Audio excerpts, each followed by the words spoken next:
सिनेच केला प्रियकराचा खून।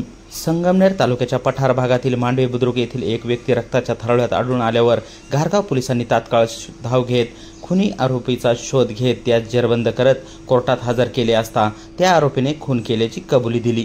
भाऊसाहेब विठ्ठल बाचकर राहणार जांभूळबंद तालुका रावरी अशी खून झालेल्या प्रियकराचे तर जयश्री काकासाहेब चव्हाण राहणार काटे पिंपळगाव तालुका गंगापूर असे पोलिसांनी ताब्यात घेतलेल्या प्रेयसीचे नाव आहे।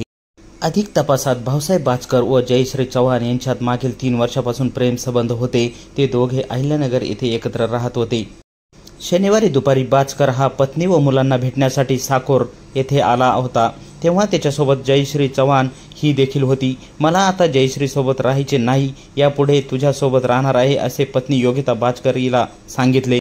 वादावादीनंतर भाऊसाहेब बाचकर याला जयश्री चव्हाण मोटरसायकलवर घेऊन गेली। त्यानंतर त्याचा मृतदेह मांडवे येथे आढळून आला। भाऊसाहेब बाचकर याने माझ्यासोबत न राहण्याच्या कारणावरून त्याच्या डोक्यात टणक हत्यार मारून त्याचा खून केला अशी कबुली तिने दिल्याचे पोलिसांनी सांगितले। कानोसा न्यूजसाठी इन्नू शेख, जांबूत बुद्रुक।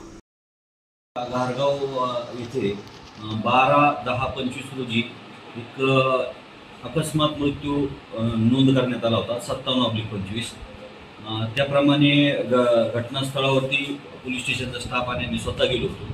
ज्या घटनास्थळाच्या शिवमंदिराच्या तिथे त्यांचा सभामंडप आहे, त्या मंडपामध्ये एक पुरुषाची बॉडी मिळाली होती आणि त्याच्या आजूबाजूला रक्त सांडलेलं होतं। त्यानुसार आपण तो अकस्मात मृत्यूचा गुन्हा दाखल केला।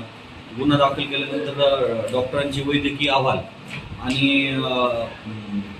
जो मृतक आहे मृतकाची ओळख पटवल्यानंतर जी मृतकाची बायको आली, तिने जी स्टोरी सांगितली त्या स्टोरीच्या अनुषंगाने आणि डॉक्टरांनी सांगितलेल्या अहवालानुसार याच्यामध्ये मृतकाबरोबर त्याची प्रियशी त्या दिवशी होती। आणि प्रियशी आणि हा जे मृतक आहेत ते जास्त प्रमाणात दारू पिलेले अवस्थेत असल्यामुळं आणि त्यांचे दोघांचे भांडणं झाले। त्या भांडणामध्ये मृतकाच्या प्रियशीने हे जे मृतक आहेत यांना भाऊसाहेब विठ्ठल बाचकर यांना कशाच्या तरी टणक वस्तूच्या सहाय्याने डोक्यामध्ये मारून जखमी केलं आणि जखमी अवस्थेत त्यांना तिथून सोडून तिथून पळून गेल्या होत्या। आमचे पोलीस स्टेशन घारगाव याच्या पथकाने तांत्रिक मदतीच्या सहाय्याने सदर आरोपीचा शोध घेतला आणि त्यांना ताब्यात घेऊन आम्ही अटक केलेली आहे। सदर आरोपीला 3 दिवसाचा पोलीस कस्टडी रिमांड मिळालेला आहे। सदर गुन्ह्याचा तपास पुढे सुरू आहे।